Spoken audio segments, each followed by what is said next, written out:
We are just minutes away from a rally outside the city and county building where people will be telling Hancock that his time is up as mayor. What he did was rally outside the same site immediately beforehand.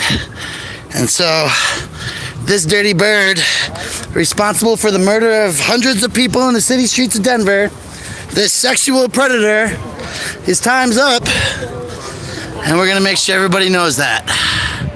So good morning, folks. That's the dirty bird himself, the sexual deviant Michael Hancock.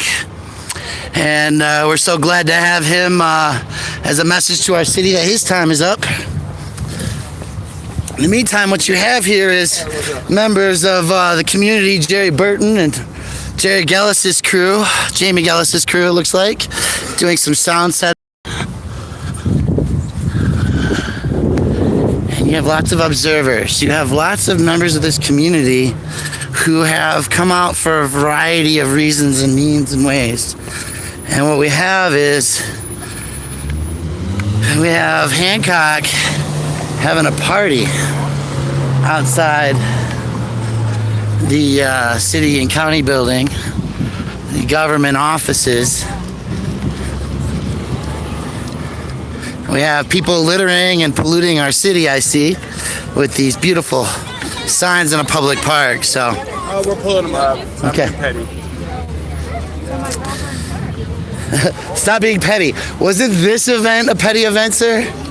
Wouldn't you say that?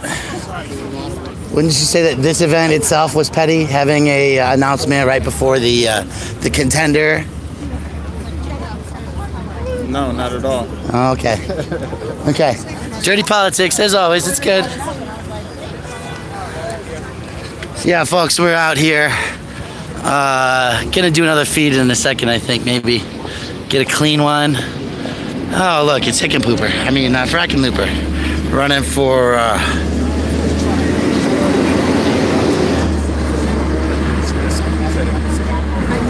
governor. Excuse me. Ask Mayor Webb the question. Huh? Why don't you go ask Mayor Webb this question? He's right there. You want to ask him the question on live? Huh? You want to ask Mayor Webb the question on live? Do I want to ask Mayor Webb a question? No, I'm filming. Former Governor Hickenlooper.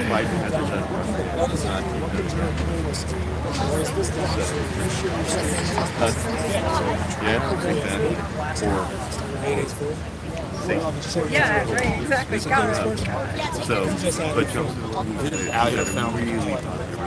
Because I heard the question, I didn't ask anything about Jamie. He said like a press conference right before hours of 11. That's why we moved out. He's a happy camper, enjoyed it. Okay. All balls and strikes, you got to call them even. Okay. Balls and strikes, call him even. That's Mayor Wellington Webb, I believe, is his, with an E. You can look him up, folks. So what happened was, turns out there was a press conference. And so they moved their stuff for this person's stuff. But there's really no Brant yet either.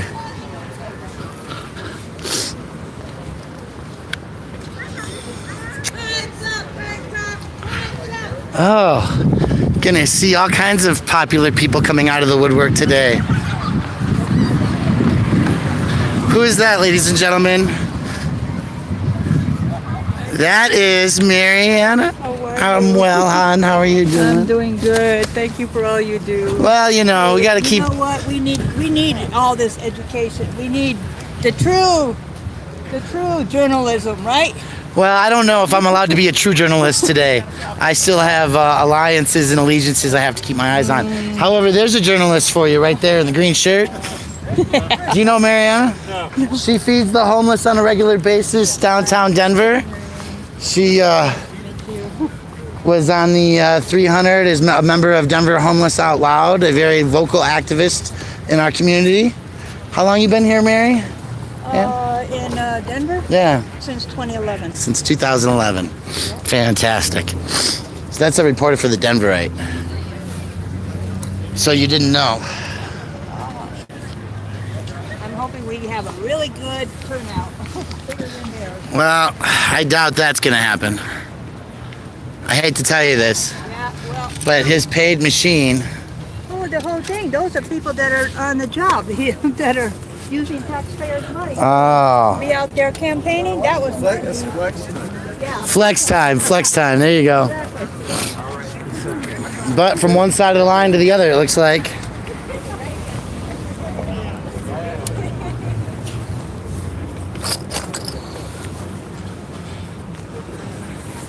Hi, I'm going to give you a warning before you say anything. I'm live. I know. Okay. I just want to thank you for the amazing work that you did for Lisa and how motivated we all are in work. And so I just want to thank you because you always show up. You always do more.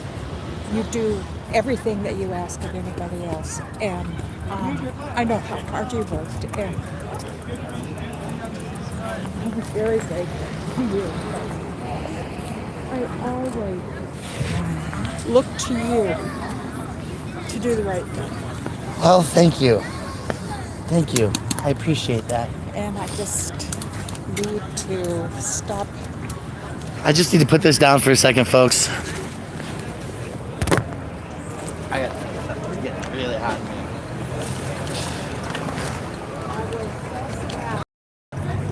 For a day, and then someone kicked my ass. It's only a start.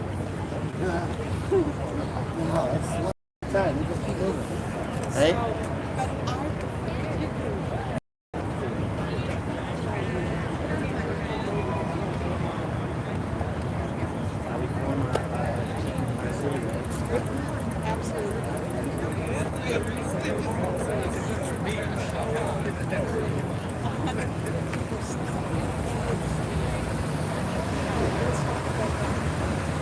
Oh.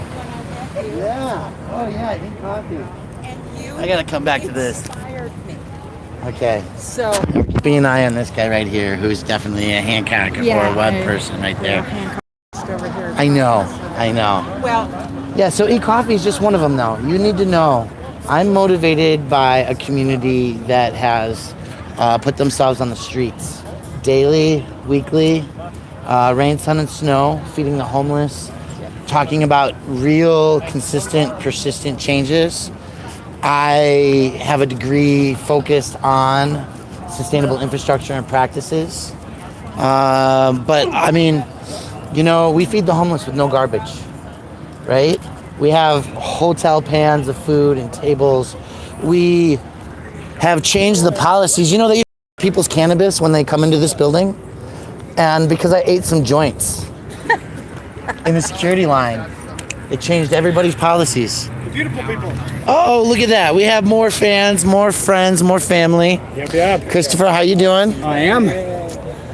So, you know, we are live as always, and I need to dig out my tripod to look a little bit more and feel a little bit more professional real quick. Would you mind holding that for me while we chat? you have shaped me, and I just wanted to acknowledge you. I'm humbled by that. I believe that we have to be the change that we want to see in the world. It's never acceptable to ask more out of somebody else than you would do yourself. Exactly.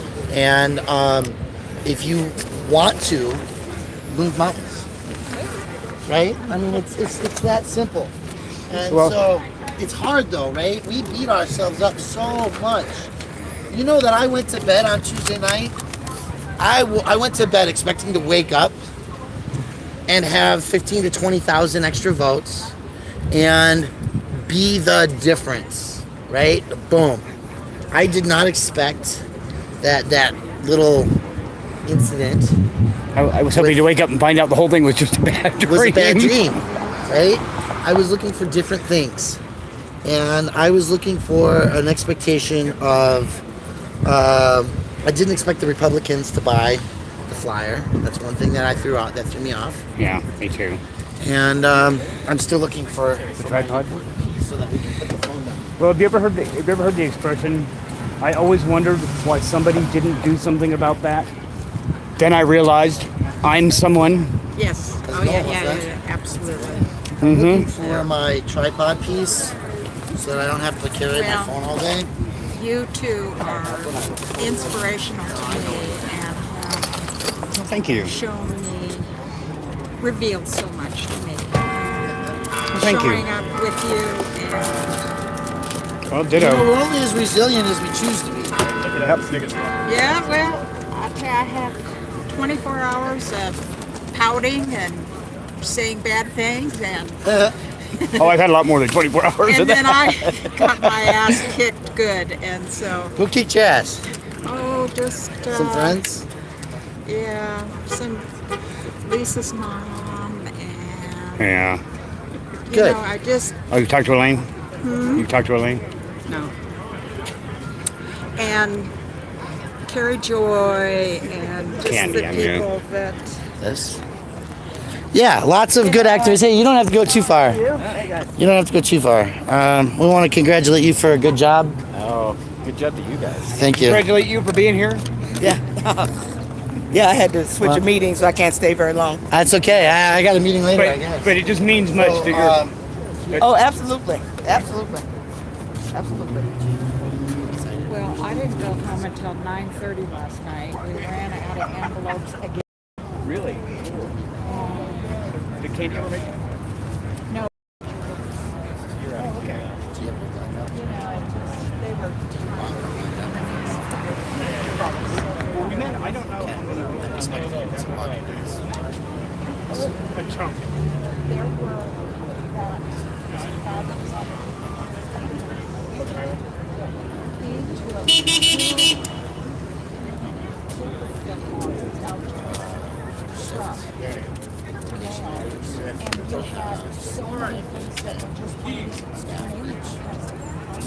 everything was all over. And then we had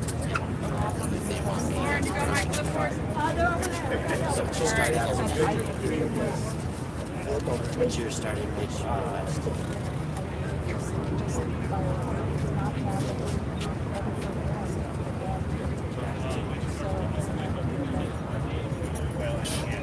Okay. No, I'll make it to that point. We'll see what happens because I don't have a clue. I've been invited, but nothing else. Yesterday was like, hey, are you going to this thing tomorrow? She's like, oh, text me, like, oh, I'll call you. Didn't call me, like, texted me like 9 o'clock. Like, she said, is it a team meeting? I'm like, basically, what role? What are we going to do with that? And she's like, don't know. But come to the thing. This was Georgie. Caitlin just called me yesterday afternoon. He's like, hey, what do you know? I'm like, jacket. Yeah, we were talking. Okay, I'm on. Yeah. Take care. I'll talk to you soon, man.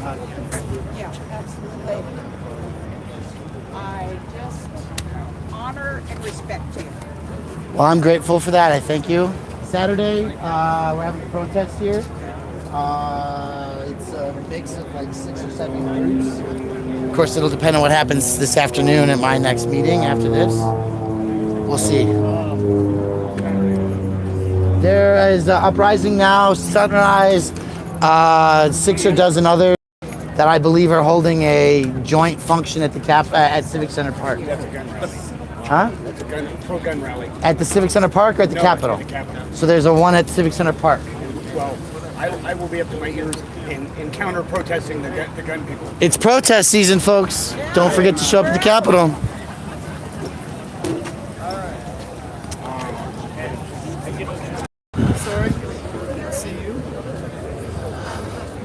So we're gonna start watching faces here, folks, seeing who's who.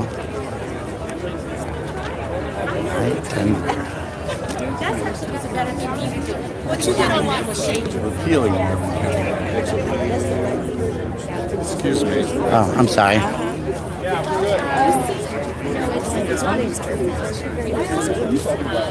Initiative 300 would have repealed everything again, but it also would have repealed to have restrictions on how long you can hands in your cars. It would have totally tightened the That's why I didn't support it. It's bad policy to have the urban camping ban and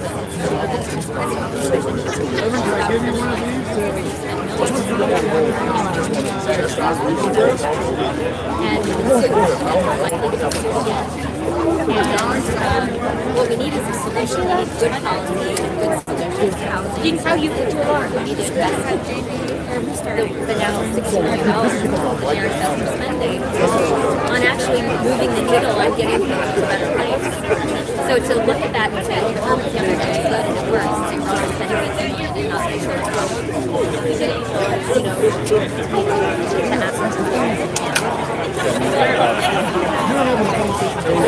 Hi, good. How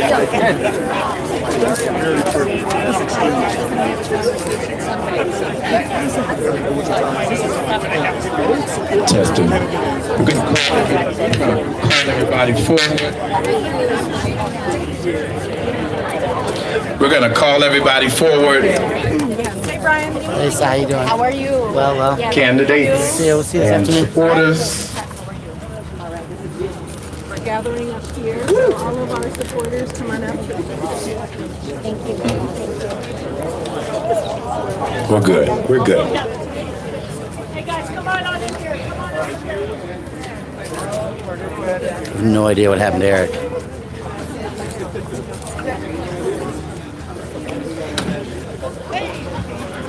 I'm going to invite the supporters from all three campaigns to please come and gather behind us on the stage.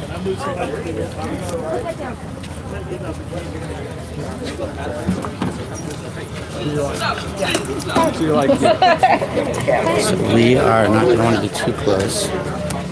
That's a good lineup spot.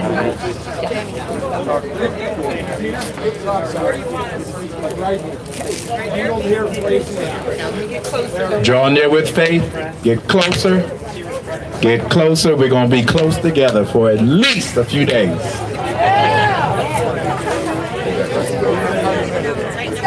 Closer. Come on in. Don't be scared. Let's play together.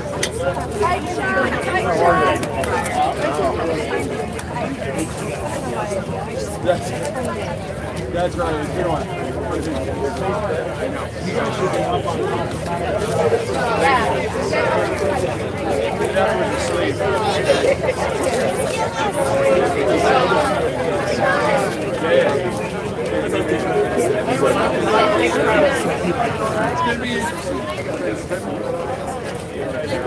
Hey guys, I'm gonna go get in that picture. I'm glad to see everybody here this morning. Please move in, get tight. I will be taking an offering after this event.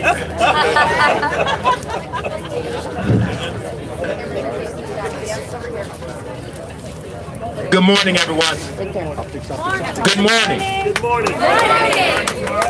Good morning. Is it a good morning?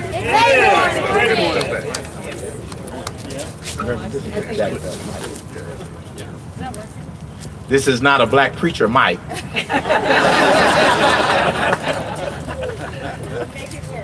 But we'll make it work. On May 7th, when the smoke cleared, for many of us, things did not turn out the way we wanted them to. But as the ancestors and the heavens would cause it to be, the numbers did stack up, where if persons who truly wanted a united Denver came together, a miracle could happen. Let me say from the outset, this is not about choosing the best of two evils. This is not about choosing the best of two devils. In case you haven't figured it out yet, I don't hang out with evil. And most of my friends are not devils. levels. This is about an administration that has had 8 years. 8 years too many. 8 years. And in 8 years, he has divided this city, destroyed our historical neighborhoods, and has systematically sought to deal harshly with the homeless and the least of these. And so today, we come together, realizing that we have an opportunity not only to be heard, but to still make a difference in Denver, Colorado.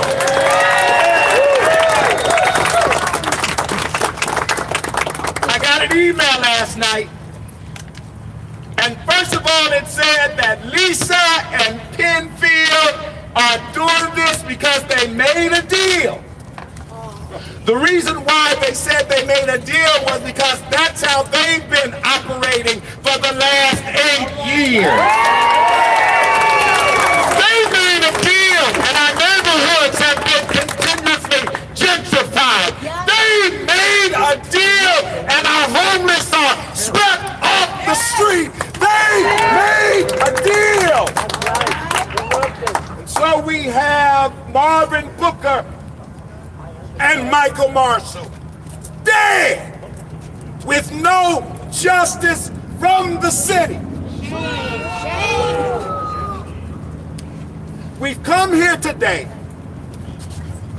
not to surrender our activism, not to be pushovers. We've come because we decided not to wring our hands, not to say we're gonna sit this out, but we've come to let the next mayor of Denver, Jamie Gillis, know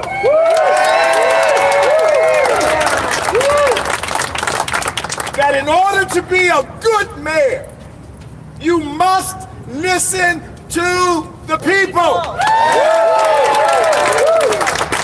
We've come today to share with you the Dr. Huxtable principle. We will in, but if you don't do right, we'll take you out. Thank you, Jamie, for opening your ears, for committing to be active, to committing to be a mayor of the people and not of big business. So today, we've come, Penfield Tate, Lisa Calderon, to present to you, along with the next mayor, Jamie Gillis, the unity ticket of Denver. Come on, give that I present to you, Lisa Calderon.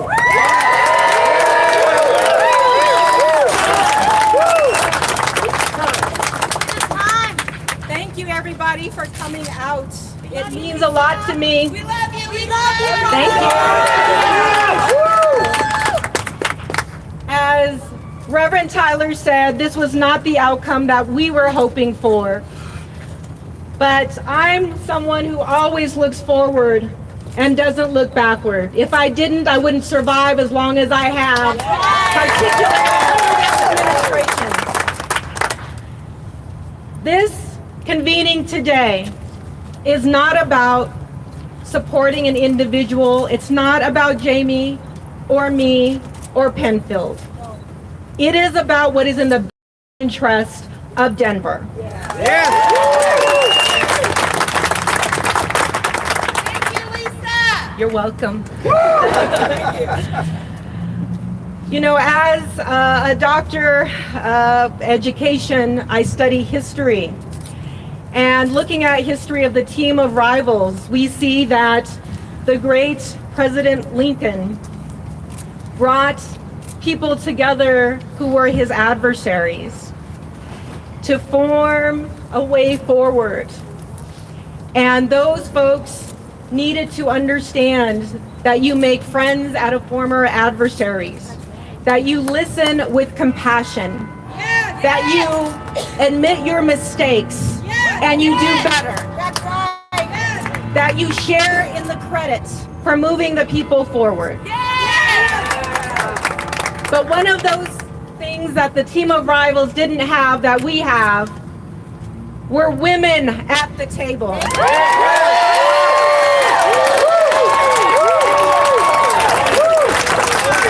the first time in Denver's history, we can have women leading city governments. And what those team of rivals didn't have was to set the example that women can in fact come together, support one another. That's right. And lead together in the best interests of the people of this city, particularly those who are hurting the most, the unhoused, the people who are being pushed out, the workers of this city.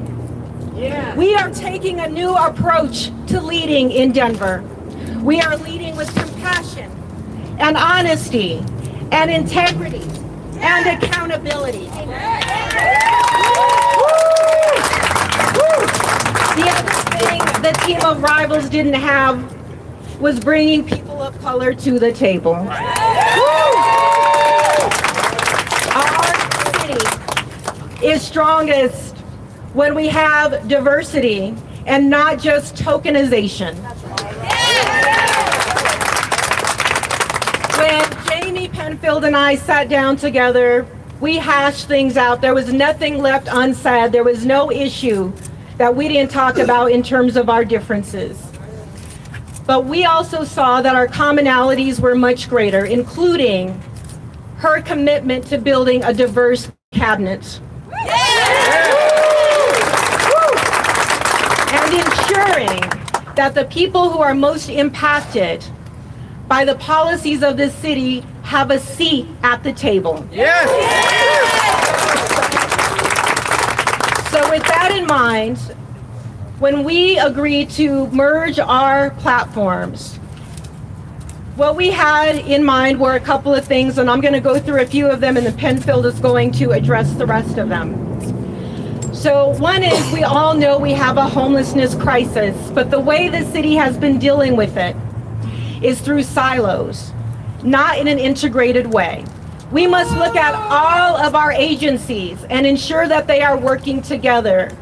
Public safety is broken in the city of Denver.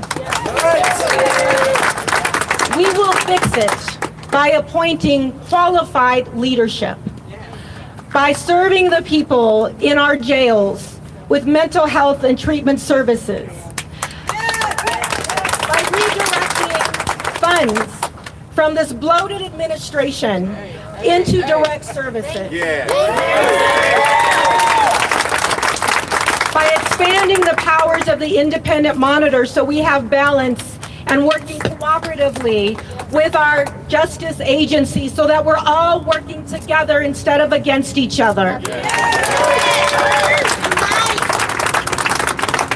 We also need to speak specifically to the immigrant community. My family, being from Mexico, are immigrants who helped build this great city. As co-chair of the Colorado Latino Forum, we are not leaving you behind. Your needs will be central to this administration, including the protections that we will uphold with the passage of the ordinance to protect immigrant people. We are not ICE agents. In fact, we will go a step further than the ordinance, and we will move to codify the other protections that are right now in executive orders, such as the legal fund, move it toward codifying it into ordinance so it cannot be removed by subsequent mayors. We also wish to honor the forgotten neighborhoods in Denver's prosperity. Globeville, Elyria, Swansea. You have taken more than your fair share of environmental racism, of polluted air and water, of expanded highways. We commit to you that your neighborhoods are a priority, just like the other priorities, Montbello, Green Valley Ranch, Barnum, Westwood, those neighborhoods that have been left out of Denver. When we look at the environment, this administration has a poor track record. We will scale up the Office of Sustainability and fully fund it. We will stop tokenizing the environment. I want millennials to hear us. My daughter is afraid of what this planet is becoming. And we are no longer in climate change, we are in climate crisis. So everything this administration does will be toward an eye toward sustainability across this city, and we will invest the resources to do that. And to the workers of this city, to the workers both in city and county government, and the workers who are keeping this city going, who are struggling to make ends meet, we hear you. You will have a voice through a labor liaison in this administration. I hear that city workers are incredibly demoralized, and my message to you is, help is on the way.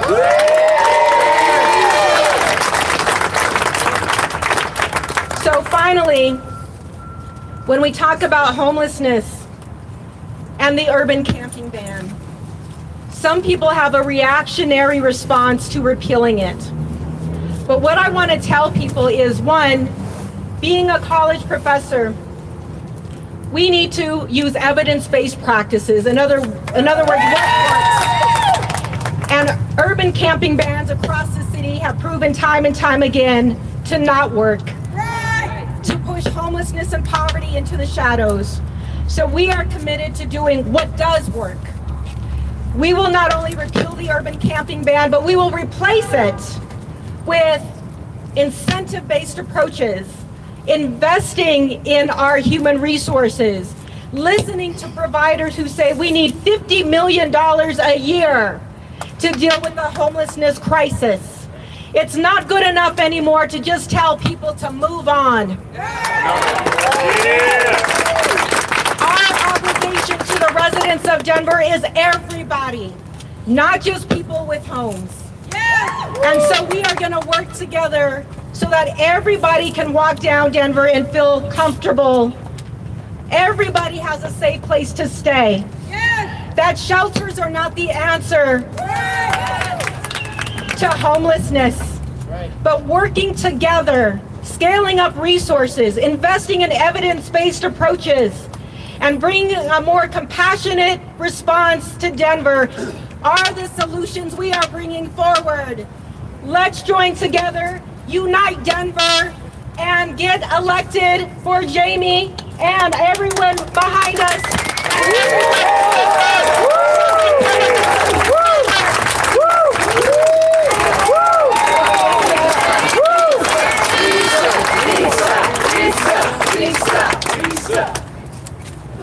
This is the dawn of a new day, and I'm pleased to be here for this new beginning. It was easy for me to join this unity ticket with Jamie. People who supported me asked, Penn, why did you make this decision? How could you make this decision? What went into it? And I'll tell you, it's easy. When you do 32 neighborhood forums and debates and travel around the city, you get a lot of downtime in between. And as candidates, you, of necessity, bump into one another and just talk about stuff, real life. But it's what I call the taste test. It lets you know in those moments what a person's really about, what they stand for, what they believe. I have run for office enough to know the difference between poop and the real deal. And when Jamie's talking with me in these moments and when we're in these forums, I hear real deal. I know she has a commitment to accessible, ethical, and transparent government. It's what we've all been talking about for months, and it's what you in the community have been telling us you want and need because you haven't had it for so long. You're about to get it now with Mayor Gillis. I know as I've walked neighborhoods in Jamie too, we've heard from people who said, you know, growth is all right. We know it's going to happen. But do you have to drive us out of our neighborhoods? Do you have to price us out of the city as the consequence of growth? No. One candidate who is not here today said pushing people out is an inevitable consequence of growth. It's inevitable if you aren't paying attention and you aren't focused on everybody in this city. If you aren't dealing from a position of equity and fairness.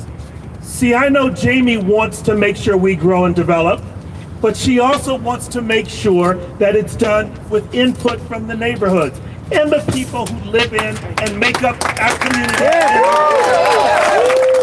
That's what she's talked about. That's what we've all talked about. That's how you build a great city. We're going to have big projects. We need big projects, but we can't afford to have big projects like the convention center mired in bid rigging controversy.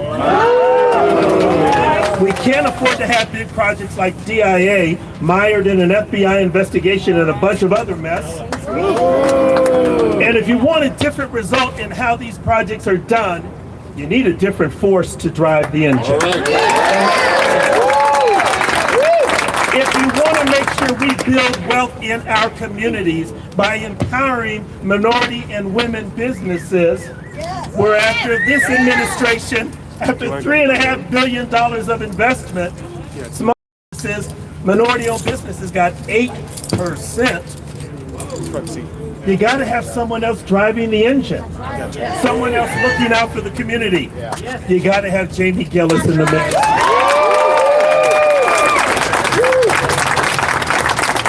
And if you really want to solve homelessness, and if you really want affordable housing, you want someone who has a plan and a design to redo the planning and permitting process, because that's what's fundamentally flawed in the city. It's not getting built because no one's requiring it to get built. You need someone else driving the direction of the city who cares about those things. You need Jamie Gillis.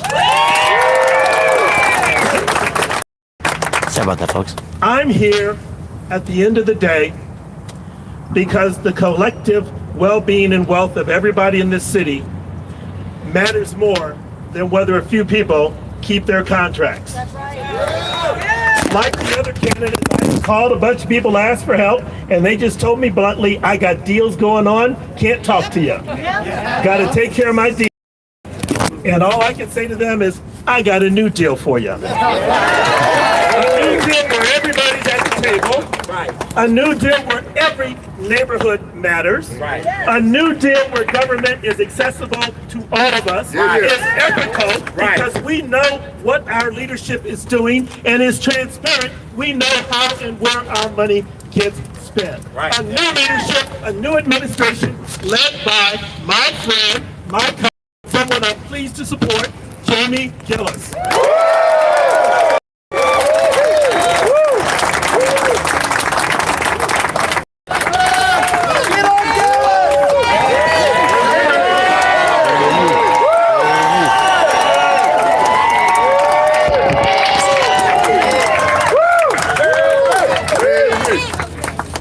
Thank you so much. And first of all, I want to applaud this group of people for uniting behind us.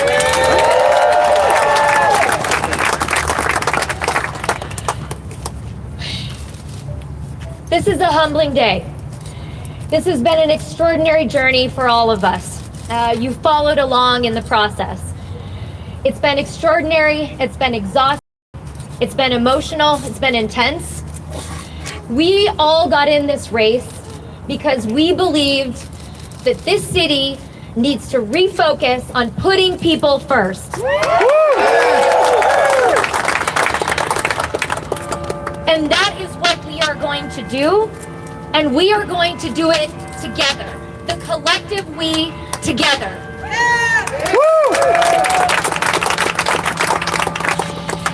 When I launched this campaign, All Together Now was the theme that we launched with the campaign.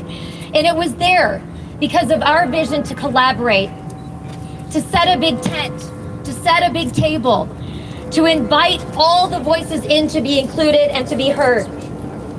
And this unity moment embodies those values. Coming together, putting people first. The voters of Denver have spoken, and this is what they want.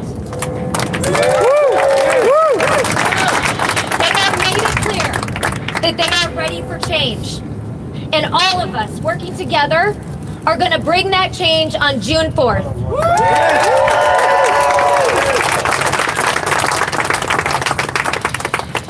Throughout the campaign, my opponents added important ideas to the conversation. And you heard them mention those today. Those key ideas where we found alignment and where we are going to work together to move forward. And on election night, I committed to working hard to win their support and the support of their voters.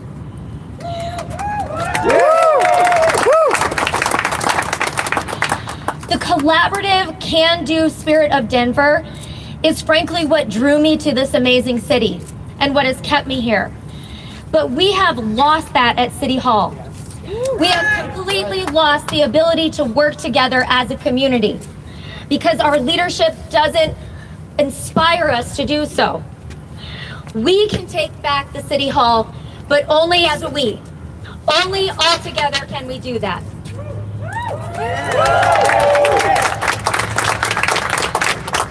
It is incredibly important to have these two great candidates by my side.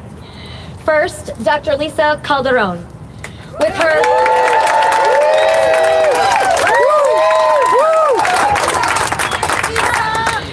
extraordinary, deep roots in the community, her commitment to social justice, equity, to fairness. She brings to this campaign an opportunity to truly reconcile how we grow with how we lift people up.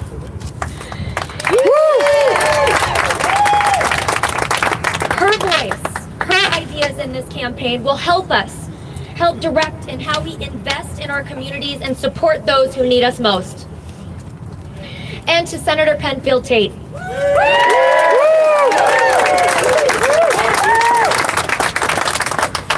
Having worked in city government, served in the state legislature, having moved on policies and projects that have transformed our city, that have protected people's rights, he's been a long-standing leader in this community and brings a wealth and depth of knowledge that provides insight into our opportunity to transform leadership here. I'm honored to have the support of both of them today. Thank you.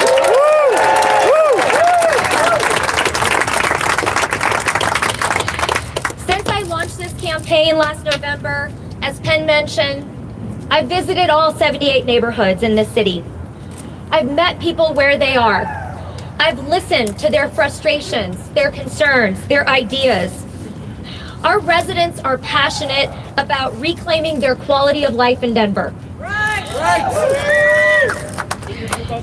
There are three important elements to that, in my mind, that we can hear continuously over and over. That we build strong, healthy neighborhoods and we work to connect community. There is a sense that community has been lost and we as leaders can bring people back together.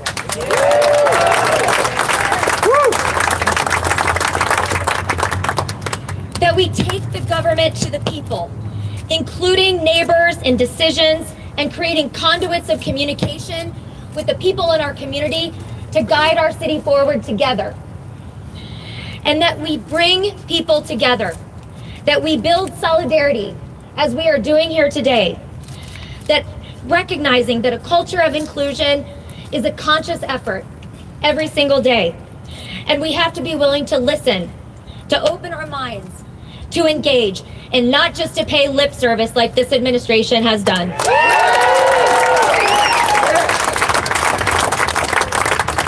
So imagine the greatness of Denver when people are the priority, when the welfare of our city's present and our future is about how we serve community first. The status quo is not working, and we need change.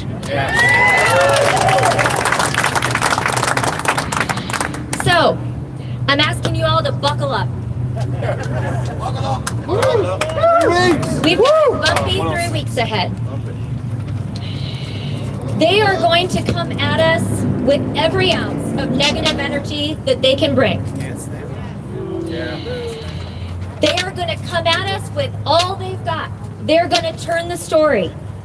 They're going to try to change the conversation away from the real problems of this city. As Lisa mentioned, the urban camping ban is already a conversation that they're trying to turn. This is about solutions. The urban camping ban is bad policy.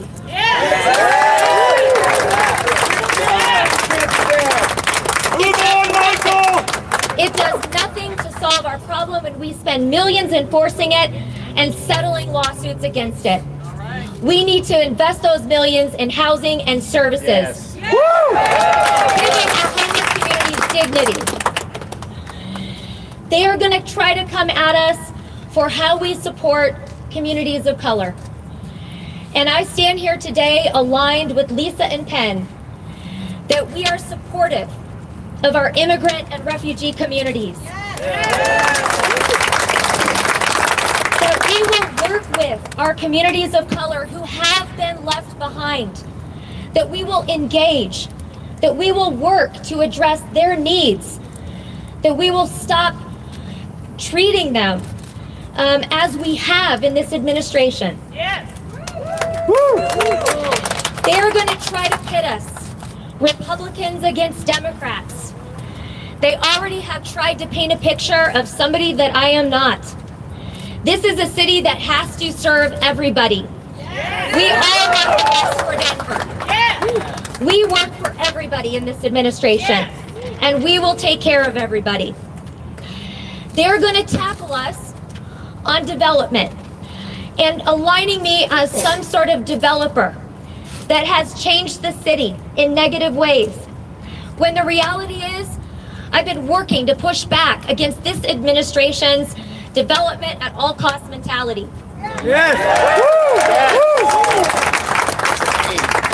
We need to take back control of this and be in the lead as a community about how we want our city to look, not let developers drive the vision for Denver. And they're going to come after us on experience. But I stand here today surrounded by two incredibly qualified people. I come at this job with 16 years of experience working with local governments, working with community, working in urban planning and urban growth issues.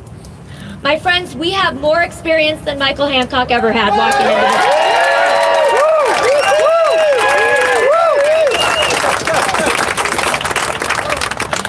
But we're going to stay focused on the issues and the opportunities for unity and for change. That's why we're here today. We have talked about what's important going forward, addressing the runaway development in this city, having ethical leadership in City Hall, leadership that cares and listens, is accessible and transparent, that we focus on our quality of life in Denver, that we are a city that takes care of everybody, that values how our city treats people.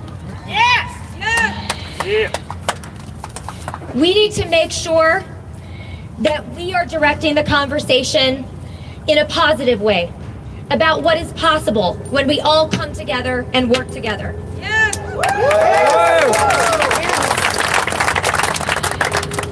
So we have a big fight ahead. But we have an opportunity to redefine us and what makes us great. With the people. Con la gente. A great city is made up of strong neighborhoods and strong people. We will be a livable and accessible city. We will value community, inclusion, and transparency. We will run this race focused on unity, equity, and change, and lifting everybody up.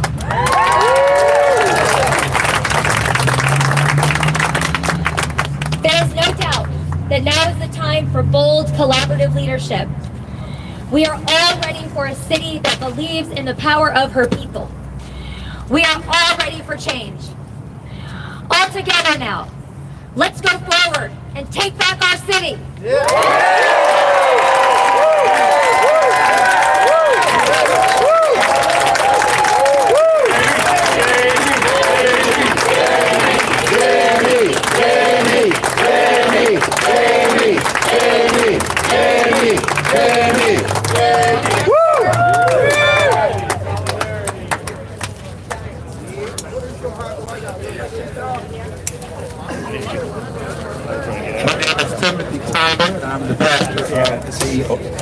My name is Timothy Tyler, and I'm the pastor of the oldest African American church in the state of Colorado.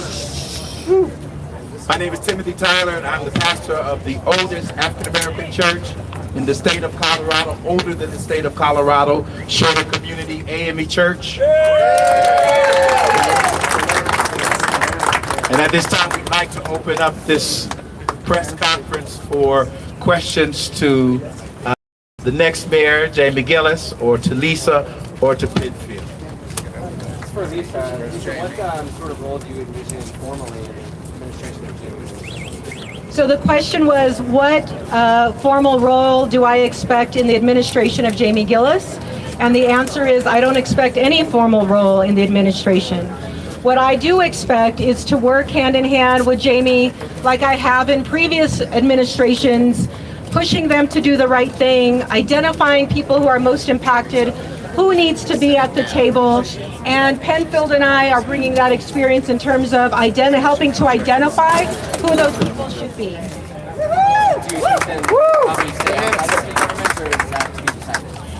So the question was, am I going to look at staying outside of city government, or is that to be decided? Quite honestly, my dream job is to be a dean at a university. So any universities hiring, just let me know. And we're dealing with the future brings. To what extent are you and Penfield going to actively campaign?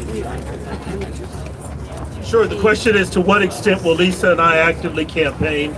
We have talked, and we intend to be on the street. We intend to be speaking in front of groups and neighborhoods. We intend to be assisting Jamie in her campaign in any way that we possibly can, or I should say our campaign now, it's the unity effort. So however people want me to deploy, that's what I'll go do.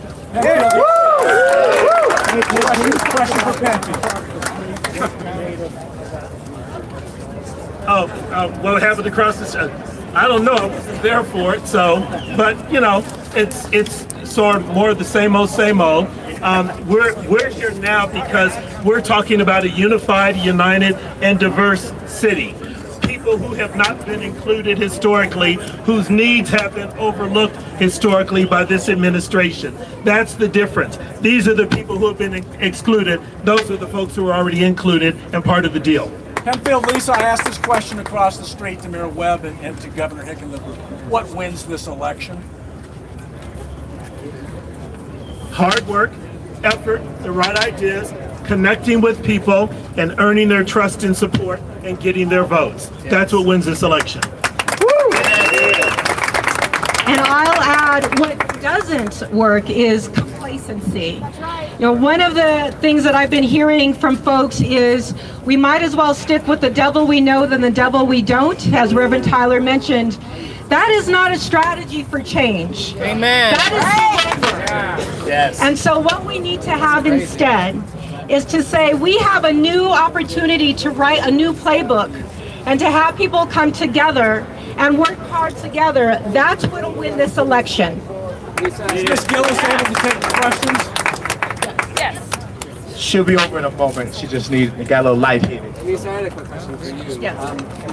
A moment that sticks out to me from one of the debates, and I think this is a recurring theme, is you passed out about the extent to which Jamie really understood issues of the minority communities, mentioning museum exhibits understand redlining, for instance. Right.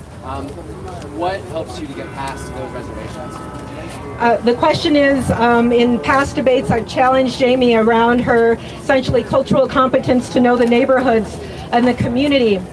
And when Jamie Penfield and I sat down, that was on the table.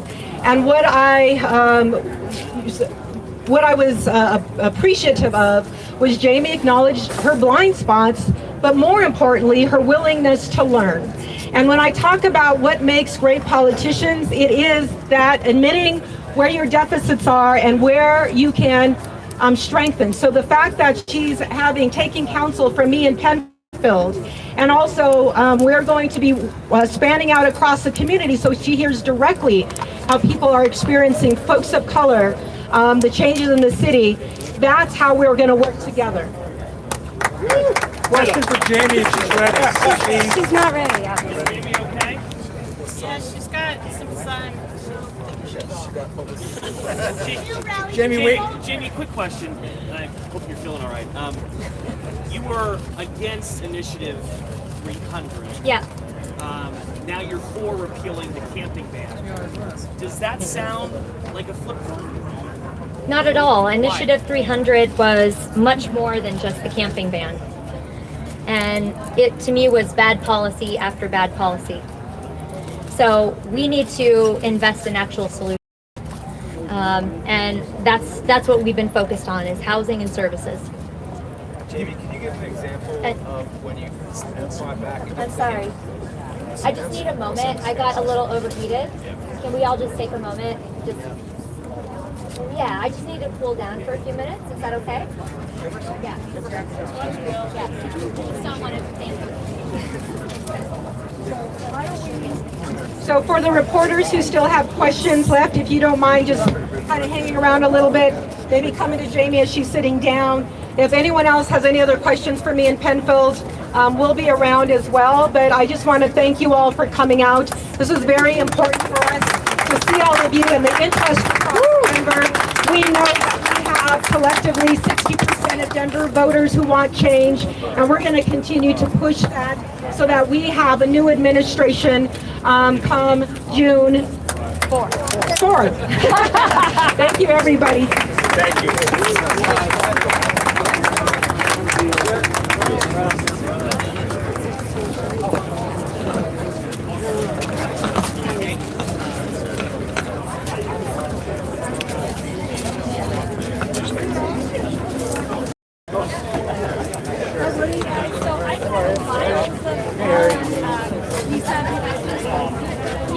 Geez, you clean up nice. Hey man, I got you sometimes.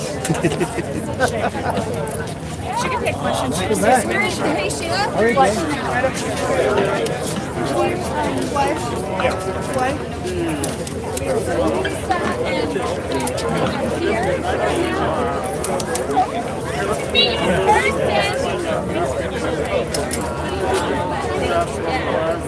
Come this way.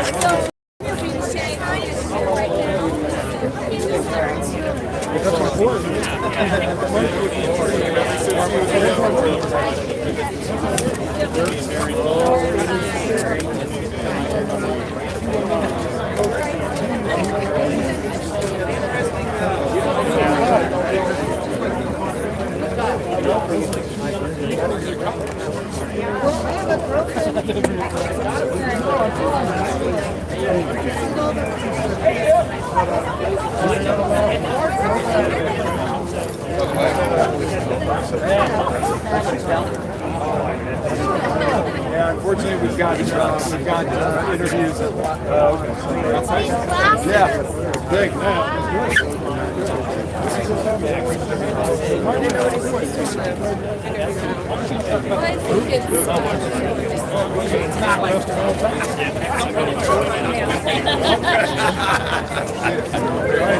All right, sir, Rev. Take care, man. I mean, great. Choice of No, it's definitely. That's a white people call. That is a black people. Sometimes going on. You can't.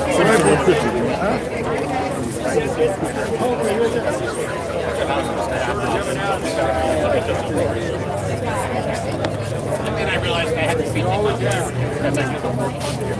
So I hit all the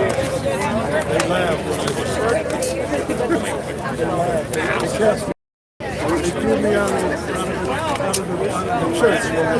Who is he? I had to make sure. I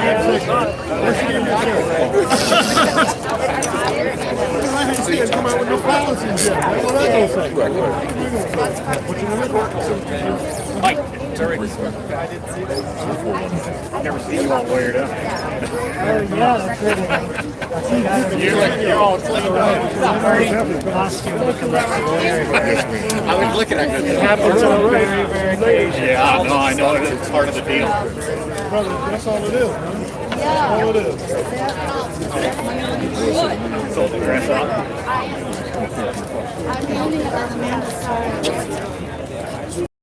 Oh, he called you on? What are you looking for? Oh, did he?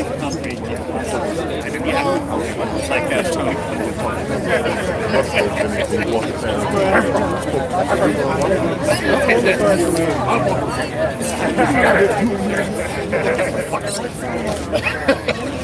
You were him all along. What a guy. Thank you.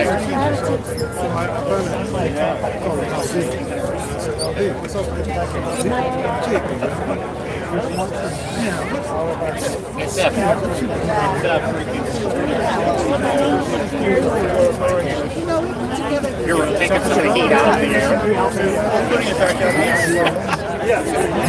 Pulling photon. Steve Harvey. Yeah, I gotta run. You don't have sensitive.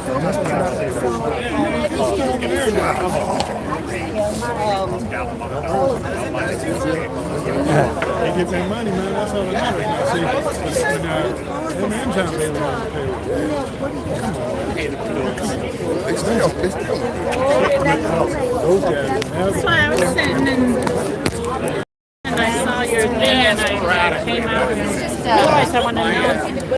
When I was walking through here, I saw Mayor Hancock's one over there, a little one. Yeah. And I walked by the front of it and said, Hickenlooper was there too. And Yeah, I go, so was Webb. Yeah, and I said, Hancock and Tico, you're both, I said something. Yeah. Walking past. Okay.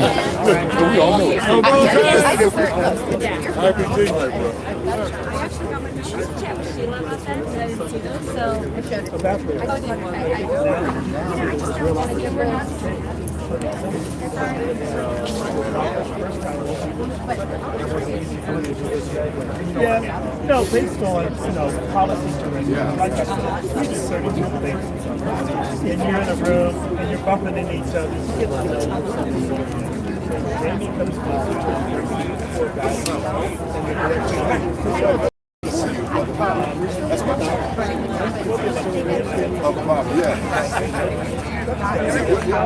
Everybody had something. Everybody runs from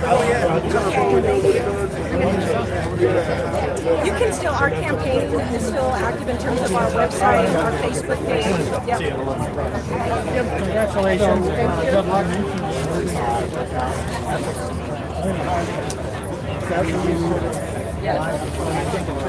It'll be a good crowd. Oh, for right.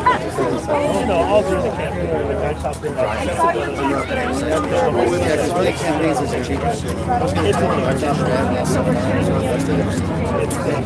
It said there was a lot of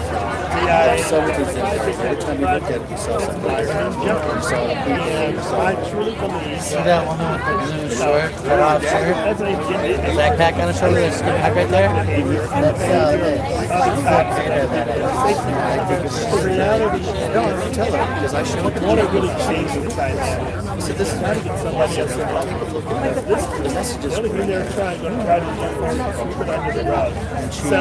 Push it off. Oh, that's good enough. So you're in They're not going to put it in the light of public. well, and I serve the legislature, so I serve with Penn Tate, you know, when we set it together. But, you know, I jumped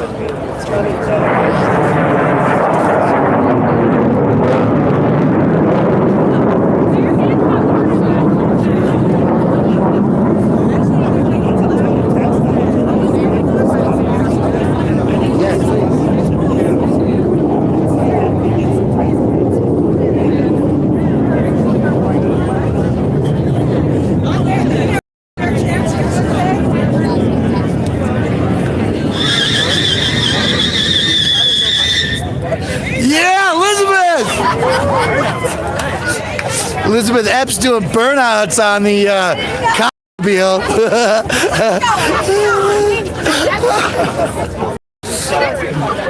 Might be a smaller community than we know. Elizabeth doing burnouts.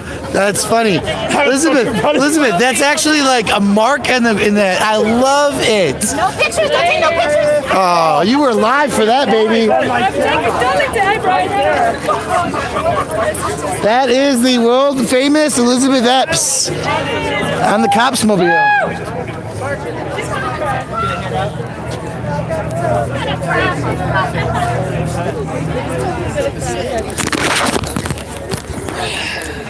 I know it too well. So for those of you who are with us, a lot of you will remember that this started with Time's Up, Hancock. That was a message. You might remember that. Do you remember the pitchforks in that video? Yes, I brought those. Did you really? They were part of Occupy Denver and the foreclosure resistance. Pitchforks are very important. They were. We chose not to bring them today because I wasn't sure what kind of message that was going to have. A little bit too. We have to remember our brethren in the rest of the city. Well, and I have a meeting this afternoon, and I believe that Jamie's staff is going to be there, so I have to, have some tone downedness. Yes. Right? I understand. Until I'm no longer represented or representing, then I shouldn't try to. Yes. I shouldn't try to put the black back on too quick. Right. Right. I think the pitchforks would have been a little over the top for this group. Yes, it would have for today. Not for this group, it wouldn't have been. But for like the rest of it. Yes. Yeah, collaborative. It was, thank God. Yeah. Thank God. So. What do you want to do? Well, Will I see you in an hour or so? Okay. actually like half an hour. Oh, geez, I better get on things then. Okay. We have some discussions we have to have and start discussing what we're going to do next. There's going to be a carbon tax on the ballot in November. Yeah. I'm going to be working on that too. Good. And let Denver vote so we don't get stuck with the Olympics. Well, it's on the ballot for this next one, June 4th. Yeah. So, yeah. Jamie's over here talking in the shade now. We're all interconnected on the webs, right? Yes. Thank you. Okay, so Elizabeth Epps is doing burnouts on the yes, she is. on the F-Cops mobile. Would you expect anyone? No, I wouldn't have.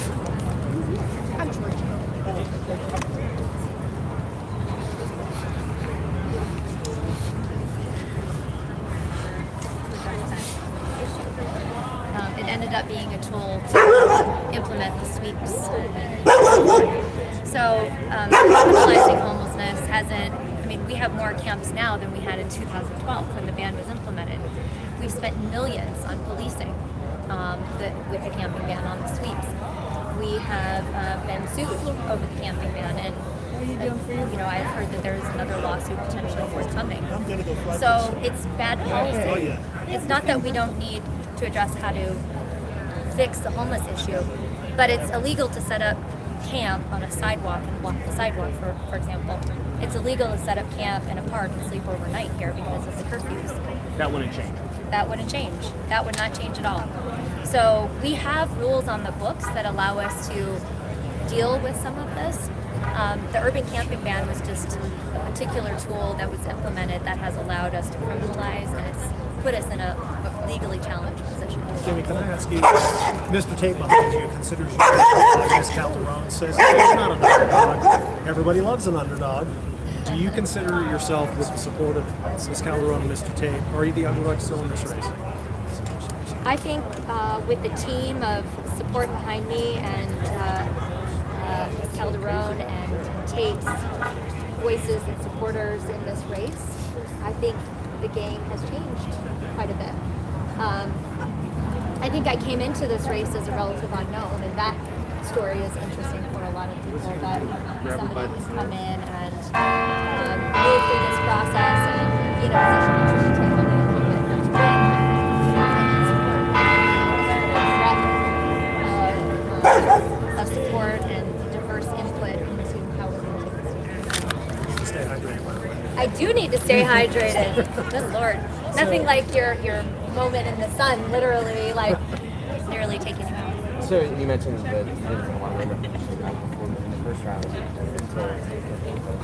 So there's an argument to make that the first round very much is about the obviously it's a deal with somebody else. Yes. How do you close the deal now and turn the soft support you had in the first round? Is that a challenge? Well, that's part of the approach is recognizing that, we look at it as 62% did vote against the mayor. Those 62% are looking for options. Some of them came my way, others were looking for something else. So unifying with Penfield and Lisa and myself allows us to also find the commonalities in our message and strengthen it. And I think that in and of itself, and then working together on going out to the community and campaigning, we've merged our campaign teams, so we're all working together. So we now have this opportunity to tackle that 60% and really get to them and have a conversation. I still hear occasionally from voters who didn't get to speak about a whole lot in the campaign. There's been some references to the scandal a year ago voting there.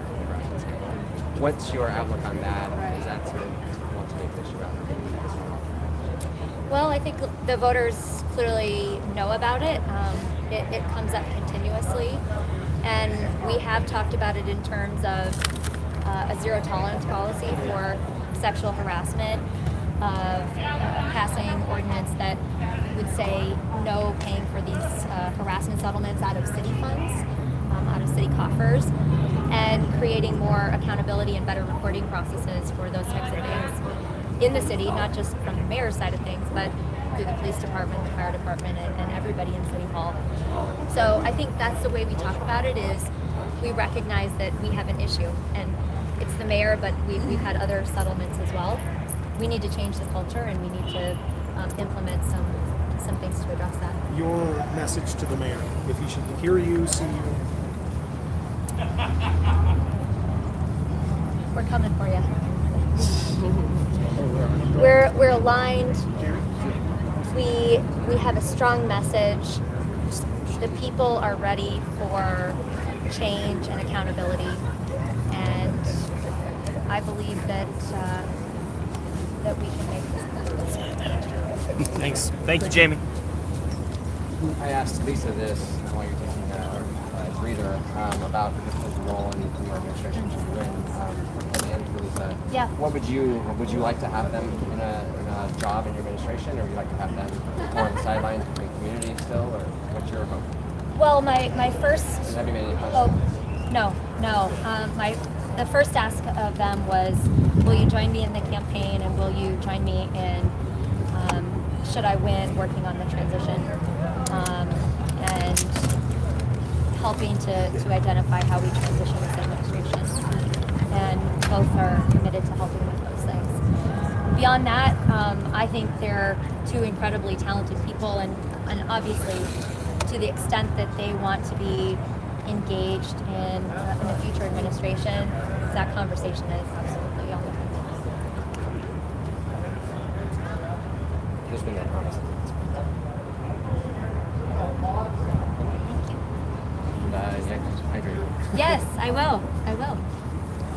Oh my God. Stay in the shade. No kidding.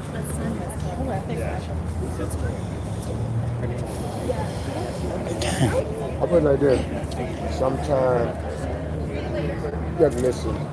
So I'm listening. All right, guys, I think we're going to close up shop, clean up here. We've got meetings to attend this afternoon, and take care of some work. Jerry, people have been asking about you, so tell them how you're doing. Oh, Jerry is doing fine. I'm okay. I'll be back out there soon. All right. I'll be back out there soon. So how's the housing situation looking? You on the list yet? What's going on? I got a voucher, so I'm just looking. Okay, good. So that you heard it here first, folks.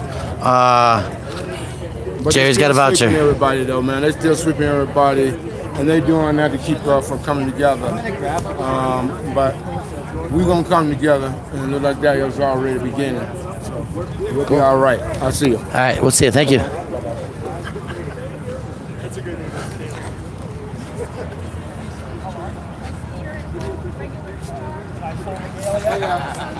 See, Elizabeth, I tried to ride the bike, and I had the piece so much to burn out. Lisa, what do you think of the new fuck cops program? Well, let's talk about. I just got to do this quick interview. So that's it, folks. Everybody gets there. Couple quick minutes here. Yeah, the whole damn thing. Where's the camera at? Set up on a tripod. Oh, okay. Right, I got Elizabeth doing the burnout for a second on the video. Oh yeah, there's a lot of good stuff in here. Jamie announcing for the first time for even the staff that our teams have merged, and so I'm learning that via news interviews versus firsthand. Okay. So we'll see what happens there. Awesome. Yeah. I wasn't sustaining a stream, and the notifications didn't go out anyway. I had I think I saw 26 people right before I went through the Auraria campus, and I think Auraria campus had too much congestion for me to maintain the stream, and so I just decided to end the stream and record. Gotcha. Well, by the time you got here, they were wondering where you were at for sure. But I'm sure, because they were aware of the stream, and they. Yeah, no, they were telling me on mine. Oh, were they? Okay, Yeah. Okay. So we got to get some of this, but I just learned that the teams have been merged. I heard it through India. It's important to the city. Because they're important to the city. It's complicated. I know. It's okay. I'll take care of it.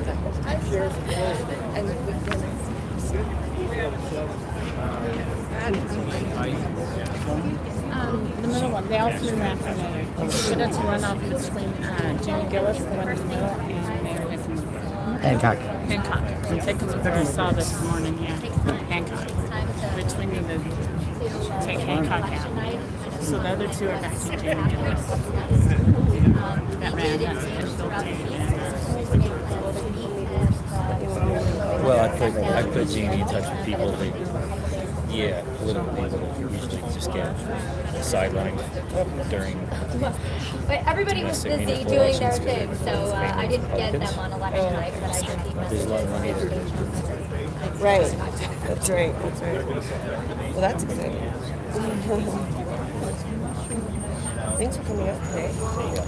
I better get out of here because the parking space I have is right next to the police station.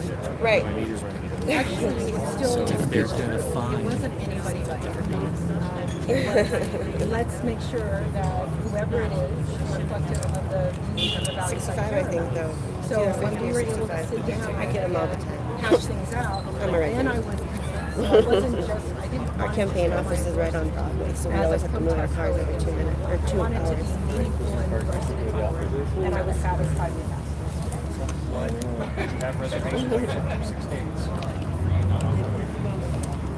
Of course I wasn't on board, and I had reservations.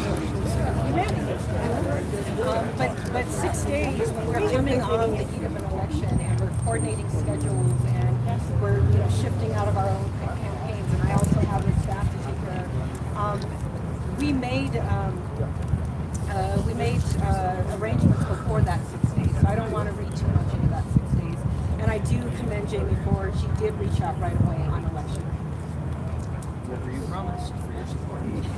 We weren't promised anything for our support, other than integrating our platforms together. To me, that was fundamental, and that's what we led with. Is here's what is important to us, and that's why actually we wanted to be very transparent with the public, delineating the issues, our 4 issues that were most important.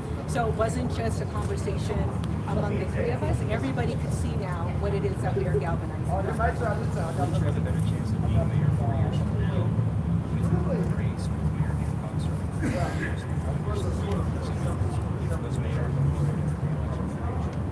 I don't have plans to run for mayor, so that's one thing.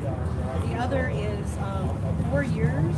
A lot of our people in our community will be disappeared from displacement in 4 years. So we don't have 4 more years to wait out this incumbent, and in fact, that is not a strategy for moving. So I'd rather work on solutions and moving the city forward for this next 4 years rather than just tossing the dice.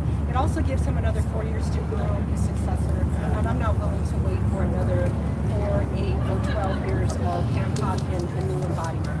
Penfield, when you got the phone call, the first phone call, what's your reaction? Well, the first phone call went to voicemail because it was election night, and frankly, Marshall, it was a long campaign, a hard campaign. You go through that, you're not necessarily taking all of your calls that night. You got to let the results sort of sink in and absorb. And honestly, I got to be my lawyer.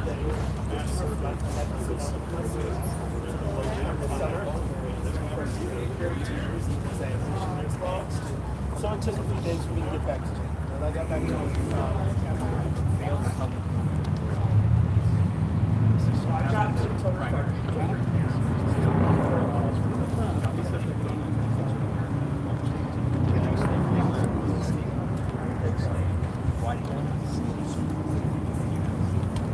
I personally wasn't there. I mean, Jamie reached out, which is all she did. I wasn't there. I wasn't ready yet to respond and say, let's sit down and talk. But the most important thing is I got there and we're here now as part of this unity ticket. And we are going to move forward together. What did you need to tell your supporters? I needed to sit down with Jamie and look her in the eye and make sure, as I said earlier today, you can hear the 2 form debates, and so when you get a sense of what's in their core.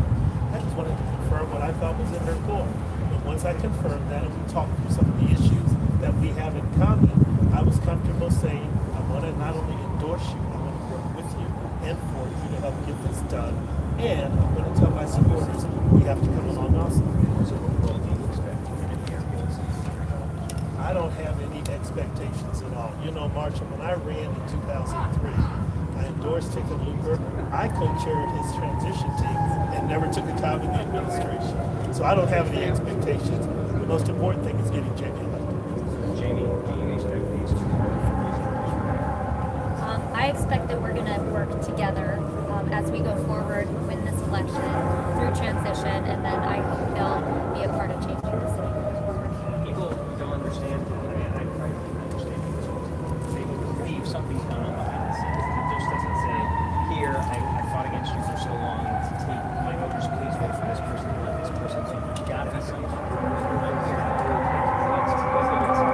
That's because that's how we're used to the city operating, that it's, you have to make deals. And we didn't make a deal.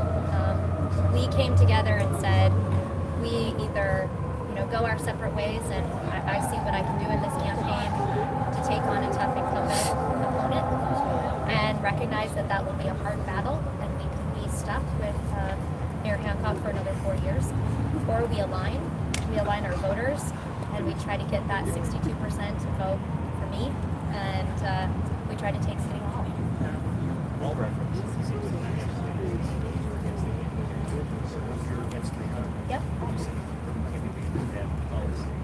First of all, 81% of people voted no on 300, so you're kind of saying to them, I disagree with your position, but I still voted with you. How does that work? I think it's clarity around the difference between 300 and the camping ban. I didn't support Initiative 300 because it did a couple of things. It did repeal the urban camping ban, but it also repealed other things. It repealed curfews in parks. It allowed camping in places and prevented or restricted our ability to get to people and to offer them services. And for me, as I mentioned, it felt like bad policy after bad policy. The urban camping ban was instituted as part of the Occupy movement. And you know, you can talk to people who were there when that was passed, and they'll say that was a very different time in Denver. It has been used since to criminalize homelessness. We've spent millions doing that. The city's been sued. The city's likely to be sued again over the urban camping ban. So this is about, that policy isn't working. We have more camping happening now than we did in 2012 when it was passed.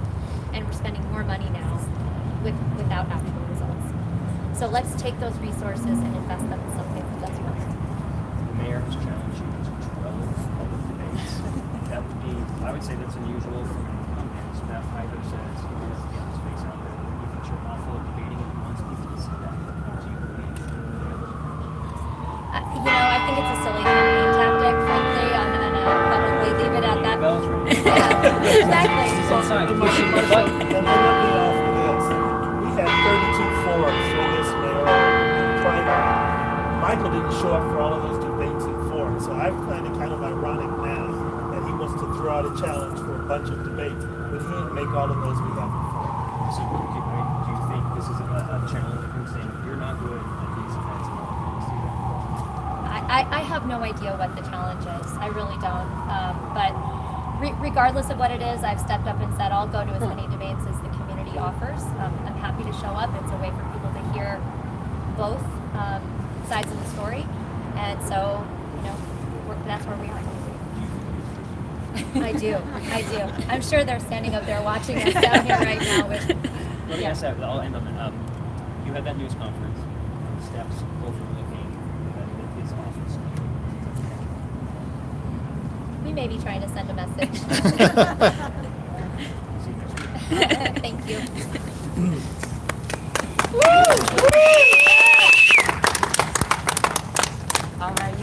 Okay, folks, I think that's enough live television for now. We'll bring you back into the next reality as we find it. Thanks for joining us. Don't forget to hit that like, hit that share button. This is Brian Lema, aka Cut the Plastic in downtown.